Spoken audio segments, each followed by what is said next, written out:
50 বছর বয়স, আপনার মুখে এখনো বিড়ি, আপনার মুখে এখনো সিগারেট। আপনি 60 বছরও বিড়িখানা ছাড়তে পারলেন না। আপনি নবীকে ভালোবাসেন, এত বড় মিথ্যা কথা আপনি কেমনে বললেন? ওই মিয়া মিথ্যুক, মিথ্যুক তুই বললি কেমনে বেটা বুড়া? তুমি কিভাবে নবীকে ভালোবাসো? নবীর সাথে তোমার কিসের সম্পর্ক বেটা? 60 বছর বয়সে এখনো চায়ের দোকানে টেলিভিশনে নর্তকীর নাচ না দেখলে তোমার ঘুম হয় না, তোমার দিন পার হয় না। তুমি নবীকে চিনো কিভাবে?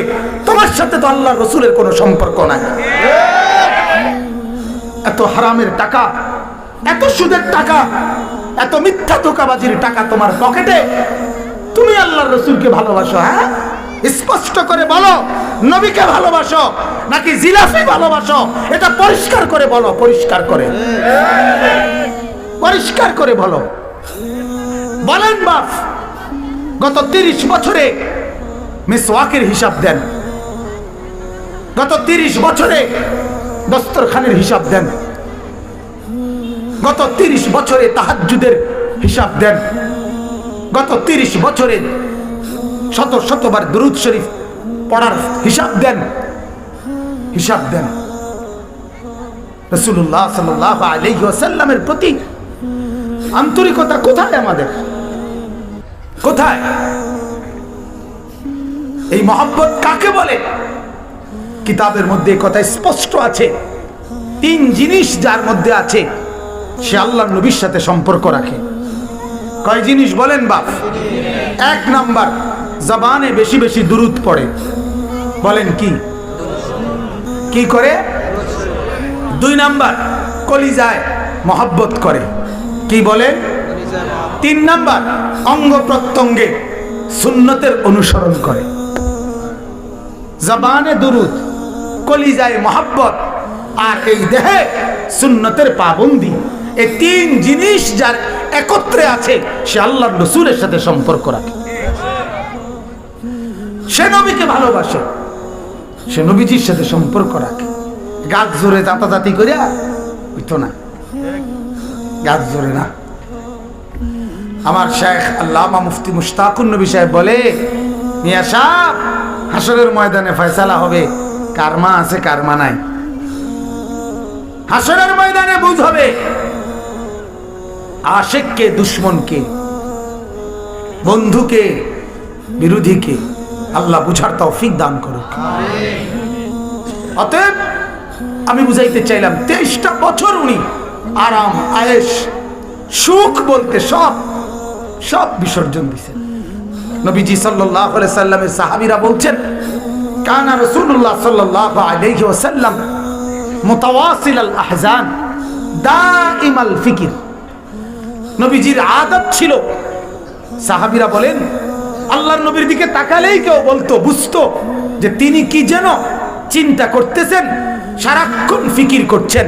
এই ছিল আল্লাহর নবীর চেহারা স্বাভাবিক দৃশ্য। দেখলেই মনে হইতো যে কি যেন ভাবতেছে, দেখলেই মনে হইতো যেন কি যেন চিন্তা করতেছে।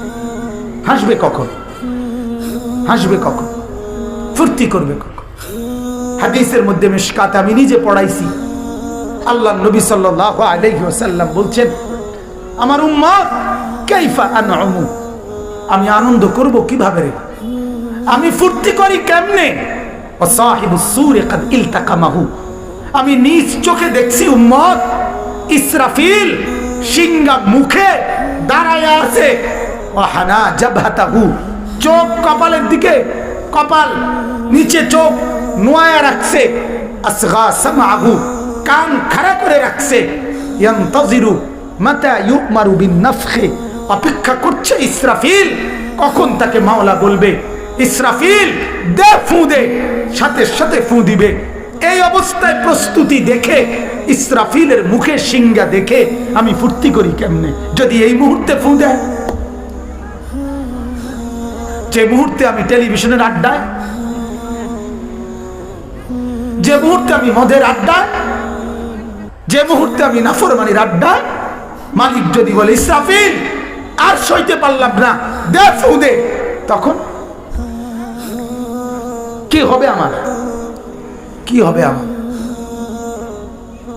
এজন্য বাপ নবীজি সাল্লাল্লাহু আলাইহি ওয়াসাল্লাম এটা বলছেন, ইসরাফিলকে এই অবস্থায় দেখে উম্মত আমি আনন্দ কেমনে করি, আমি ফুর্তি করি কেমনে? মুমিনের আবার অপশন কি? আল্লাহর কসম দোস্ত, মুমিনের কোনো অপশন নাই। ইমানদারের হায়াতে ইমানদারের কোনো অপশন নাই। ইমানদারের 24 ঘন্টা বন্দিগি আর বন্দিগি, বন্দিগি আর বন্দিগি, ঠিক কি না বলে? নামাজ ওয়াক্ত নাই, জিকির করবেন। রোজা এখনো সময় হয় নাই, জিকির করবেন। যাকাত আমার উপরে ওয়াজিব হয় নাই, জিকির করবেন। হজ আমার উপরে ফরজ হয় নাই, জিকির করবেন। কোরবানি এখনো আসে নাই, জিকির করবেন।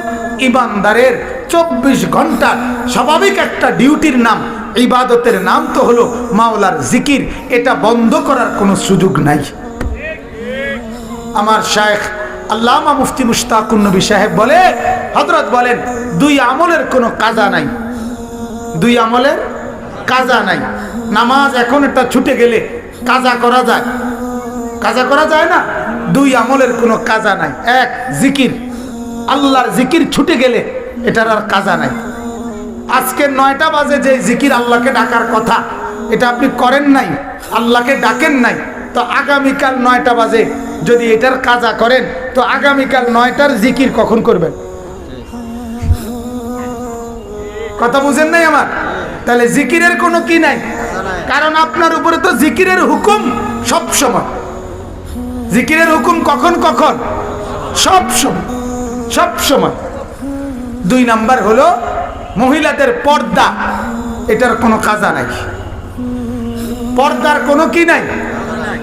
পর্দা করা এটা শরীয়তের একটা বিধান কিনা, আল্লাহর হুকুম কিনা, বলেন না? এখন যে মহিলা শনিবারে পর্দা করে নাই, এমনি এই পর্দার কাজা রবিবারে করিলে তো রবিবারের পর্দা, বুঝেন নাই কথা? সোমবারে করলে কাজা, সোমবারে তো আপনার উপরে পর্দা ফরজ। এটা শায়েখে বলেন যে পর্দার কোনো কি নাই, কাজা নাই, জিকিরের কোনো কি নাই। তাহলে মোমেনের কোনো বিশ্রাম নাই, মোমেনের কোনো বিশ্রাম নেই। পাকিস্তানের বিশ্ববিখ্যাত বুজুর্গ হযরত মাওলানা জুলফিকার আহমদ নকশবন্দি দামাত বারাকাতুহুম, হযরত দামাত বারাকাতুহুম বলেন, মোমেনের জীবন 3 ভাগে বিভক্ত। ইমানদারের হায়াত মেহনতের, ইমানদারের কবর বিশ্রামের, ইমানদারের জান্নাত আরামের। মোমেন মেহনত করবে দুনিয়ায়, বিশ্রাম করবে কবরে, আরাম করবে জান্নাতে। কমতে কি কইছি কোন? দুনিয়াতে কি করবে? কোথায়? কি? কবরে বিশ্রাম। বিশ্রাম কোথায়? একটু বিশ্রাম আর একটু জিরানি আরে, আর আরাম বলেন আলহামদুলিল্লাহ। وقالوا الحمد لله الذي أذهب عنا الحزن إن ربنا لغفور شكور। রব্বুল আলামিন বলেন, আমার জান্নাতি বান্দা জান্নাতে যেদিন পুরাপুরি ঢুকবে, জান্নাতের মধ্যে ঢুকতে পাইরা এরপরে চূড়ান্ত ভাবে বলবে আলহামদুলিল্লাহ, আল্লাহ আপনার প্রশংসা। আল্লাযী আযহাবা আন্নাল হাযান, আজকে গিয়ে সমস্ত চিন্তা জীবনের তরে দূর হইল। আল্লাহ ভয়ে ভয়ে ছিলাম দুনিয়ায়, কবরেও, হাসরের ময়দানেও, মিজানের পাল্লার সামনেও, আমলনামা দেওয়ার সময়েও, এমনকি মাওলা 30,000 বছরের ফুলসিরাত পার হওয়ার রাস্তায়ও ভয়ে ভয়ে ছিলাম, না জানি পড়ে যাই কিনা, না জানি পড়ে যাই কিনা। আজ যখন জান্নাতে ঢুকলাম, এখন আমি বুঝে গেলাম খালিদিনা ফিহা আবাদা, এটা আমার চিরস্থায়ী মঞ্জুর হয়ে গেল। কাজে চিন্তা দূর। তাহলে মুমিনের নিশ্চিন্ত হবে যেদিন ঢুকবে জান্নাতে। মুমিন নিশ্চিন্ত হবে কোন দিন বলেন না? জান্নাতে ঢুকবে যে। মুমিনের কামিয়াবি, ফৌজ সফলতা আল্লাহর কসম যেদিন জান্নাতে ঢুকবে সেদিন। ফামান যুহজিহা আনিন নার ওয়া উদখিলাল জান্নাহ ফাকাদ ফাজা। আল্লাহ বলে হাসরের ময়দানে বিচারের মাঠে যাকে জাহান্নাম থেকে মুক্তি দেওয়া হবে এবং জান্নাতে প্রবেশ করানো হবে, ফাকাদ ফাজা, সেই কামিয়াব হলো, সেই সফল হলো, সেই কৃতকার্য হলো। 3 ফুট বিয়া দিয়া, 3 ফুট বিদেশ পাঠাইয়া, 4টা মাইয়া বিয়া দিয়া, 4 রুমের একটা বিল্ডিং করা, সোফা খাট পাট পালং সালং সাজাইয়া এখন আর উনি নিশ্চিন্ত, আর আমার চাওয়ার কিছু নাই, খোদার কাছে যা যা চাইছি খোদা সব দিছে, যেটা যেহেতু এখন আর চাওয়ার কিছু নাই, এখন আপনি কি করেন? এই জন্য হুজুর হাতে যেহেতু কোনো কাজ নাই, যেতুর সম্ভব সাদওয়ানে বিড়ি খাই আর গপ মারি, কারণ আপাতত যেহেতু কোনো কামও নাই, মৃত্যুও হইতেছে না, মরতেও আসি না, কি করেন? একটা করতে আমরা তো নিশ্চিন্ত। দুনিয়া যে উদ্দেশ্যে আসছে, উদ্দেশ্য তো ফিল আপ, ওনার টার্গেট তো কি হয়ে গেছে?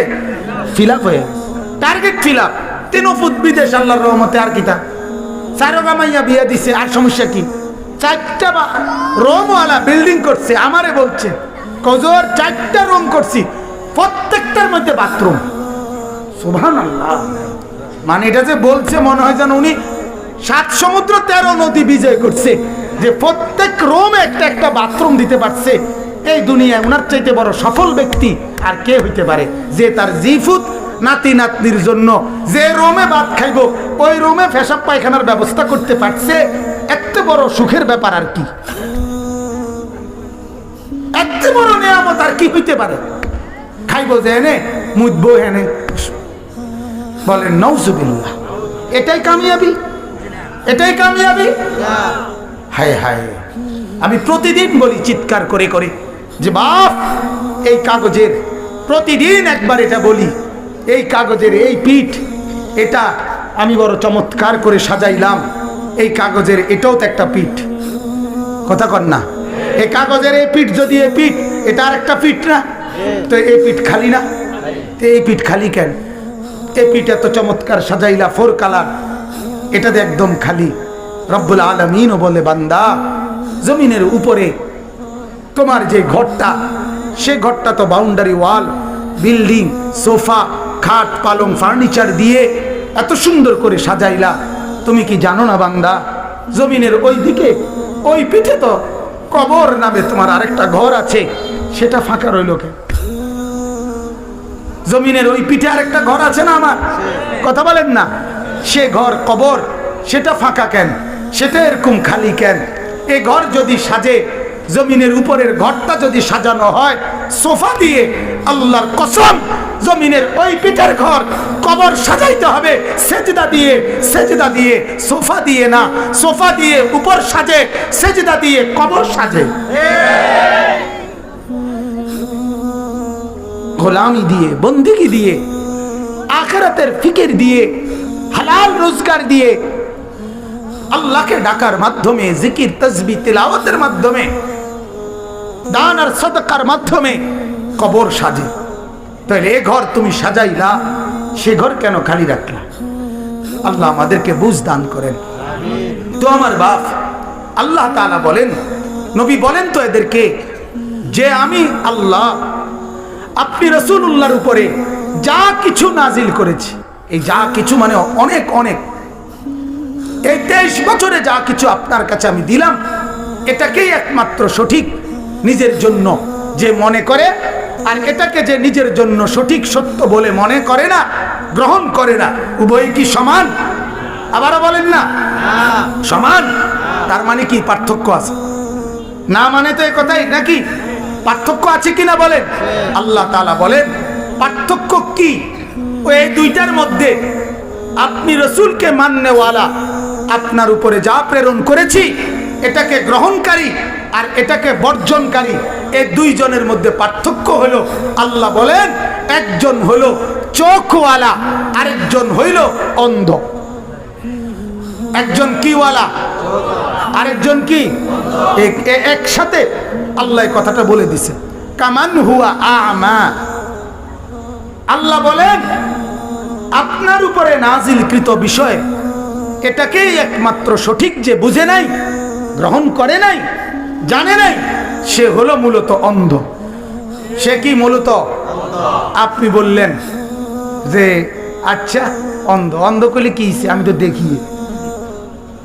কথা বোঝেন না? অন্ধ কইলে কইলে কইলে কি আর একার হইয়া যায়নি? আমি তো দেখি। বোঝেন না? চোর ডাকাইতে দেখে না? তো এদের না আল্লাহ বলে নাফরমান, আল্লাহর নবীকে গ্রহণ করে নাই, আল্লাহর বিধান গ্রহণ করে নাই, সে হলো মূলত কি? অন্ধ। আর আমরা দেখতেছি সে কি দেখে। তো আল্লাহ তাআলা বলেন আসলে যে নাফরমান অন্ধ, পাপী যে মূলত অন্ধ, এই কথাটা বুঝতে হইলে শুধু চোখ দিয়ে বুঝতে হবে না। ইন্নামা ইয়াতাযাক্কারু উলুল আলবাব, দিমাগ আছে যার, আল্লাহ প্রদত্ত বিবেক আছে যার, সেই কেবল এটা বোঝে যে এটা মূলত চোখ থাকিতে অন্ধ। তাইলে এই লোক যে আসলে অন্ধ, নাফরমান, সুদখোর অন্ধ, জিনাখোর অন্ধ, মদখোর অন্ধ, নাফরমান অন্ধ, অবৈধ উপার্জনকারী অন্ধ, পৃথিবীর সমস্ত পাপী। যে যুবক সারা রাত উলঙ্গ ছবি দেখে সে মূলত অন্ধ। যে মেয়ে বেপর্দা চলে, যে মা বেপর্দা চলে, ওই বেহায়া নারী, সেটা মূলত অন্ধ। আল্লাহ বলে আসলে যে সে অন্ধ এটা বুঝতে পারে সে আমি আল্লাহ প্রদত্ত দিমাগ যার আছে। কি আছে? দিমাগ, আকল, উলুল আলবাব, সে বিবেকবান। আর আল্লাহ বলেন আমি আল্লাহ প্রদত্ত বিবেক আছে কার? বিবেক কার আছে? আল্লাহর দেওয়া বিবেক, আল্লাহ প্রদত্ত বিবেক কার আছে? আল্লাহ তাআলা বলেন আল্লাযীনা ইউফুনা বিআহদিল্লাহ, এক নাম্বার আমার সাথে করা অঙ্গীকার যে ঠিকমতো পালন করে, বিবেক আছে তার। আল্লাহর সাথে আমাদের অঙ্গীকার কি? রূহের জগতে তাফসীর আছে, আমরা আল্লাহর সাথে কোরআনে অঙ্গীকার আছে, আমরা আল্লাহর সাথে অঙ্গীকার করছিলাম। রূহের জগতে থাকতেই আল্লাহ বলছিল আলাস্তু বিরাব্বিকুম, আমি কি তোমাদের রব? আমি রব নই? আমি একমাত্র? আমরা সবাই বলছিলাম বালা, হ্যাঁ আপনিই আমার রব, আপনাকেই আমি মানব। আল্লাহ বলেন এই যে আমার সাথে ওয়াদা করে দুনিয়াতে আসলা, এটা যে মনে রাখে নিজের জীবনে আমাকেই রব ভাবে, সে আমার সাথে অঙ্গীকার ঠিক রাখে, এই ব্যক্তির মূলত বিবেক আছে। বাকিগুলো বিবেকহীন। তো বিবেকহীন যার দিমাগে নাই, সে চোখ আছে না নাই এটা বুঝবে কিভাবে? কথা বোঝেন নাই? পাগল বুঝবে কেমনে বাকি মানুষগুলো যে সুস্থ? কোন পাগল এই কথা জীবনে মুখ দিয়ে বলতে পারেনি যে মূলত ভাই আমি তো পাগল, আপনারা যেহেতু সবাই সুস্থ আমার লাগে দোয়া করেন, এটা কইতে পারিনি। শুনছেন নি আপনি জীবনে কোনোদিন? এটা কইব কেমনে? তার তো দিমাগে নাই, তার তো দিমাগে নাই। আল্লাহ তাআলা বলেন আমার সাথে করা অঙ্গীকার পালন করে যে তার দিমাগ আছে।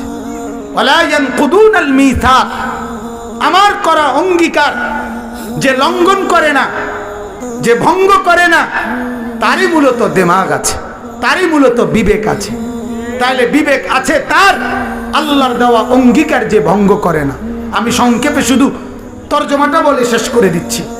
3 নাম্বার আল্লাহ তাআলা বলেন ওয়াল্লাযীনা ইয়াসিলুনা মা আমারাল্লাহু বিহি আন ইউসালা, জমিনে থাকাকালীন আমি প্রত্যেকটা মানুষকে যার যার সাথে সম্পর্ক বজায় রাখার অনুমতি দিয়েছি, আদেশ দিয়েছি, তাদের সাথে সম্পর্ক বজায় রাখে যে বিবেক আছে তার। মা, বাবা, স্ত্রী, সন্তান, ভাই, বোন, আত্মীয় স্বজন, পাড়া প্রতিবেশী, বন্ধু, নিকটজন, হালাল বৈধ যতজনের সাথে সম্পর্ক রাখতে আমি আল্লাহ অনুমতি দিয়েছি, আদেশ করেছি, তাদের সাথে সুসম্পর্ক বজায় রাখে যে বিবেক আছে তার। সে মূলত কি? বিবেকবান। সে মূলত বিবেকবান, সে বিবেকবান। 4 নাম্বার আল্লাহ তাআলা বলেন ওয়ায়াখশাউনা রাব্বাহুম, আমি রবকে একমাত্র যে ভয় করে বিবেক আছে তার। 4 নাম্বার কি বলেন না? আল্লাহকে যে কি করে। 5 নাম্বার, এগুলো সবগুলোর ব্যাখ্যা আছে, আমি শুধু তরজমাটা বলে দিচ্ছি। ওয়ায়াখাফুনা সুআল হিসাব, 5 নাম্বার আল্লাহ তাআলা বলেন কিয়ামতের দিন হাসরের ময়দানে হিসাব কঠিন হবে। হিসাবের এই ভয়, হিসাবের মন্দনী হইয়া যায়, হিসাবে নিধরা খাইয়া যায়, এই ভয় সারাক্ষণ যার কলিজার মধ্যে ভীত থাকে। বিবেক আছে তার? না জানি। হযরত ইব্রাহিম মতো নবী, আরে বাপ, আমার শায়েখ বলে হাসরের ময়দান বাপ মামার বাড়ি না, শ্বশুর বাড়ি না, হাসরের ময়দান তামসার কোনো মাঠ না, খেলাধুলার মাঠ না। হাসরের ময়দান ওই ময়দান যে ময়দানের ব্যাপারে ইব্রাহিম আলাইহিস সালামের মতো নবী আল্লাহকে বলছে, আল্লাহ আমি জানি আপনি আমাকে বন্ধু বানাইছেন, আমি জানি আমি আপনার খলিল, আপনি বলছেন আমাকে আপনি বন্ধু বানাইছেন, আপনি আমার ইজ্জত দিছেন জানি মাওলা, কিন্তু তবুও হাসরের মাঠের কথা মনে হইলে আমার কলিজা কাঁপ ধরে যায়, আমার ভয় লাগে মাওলা।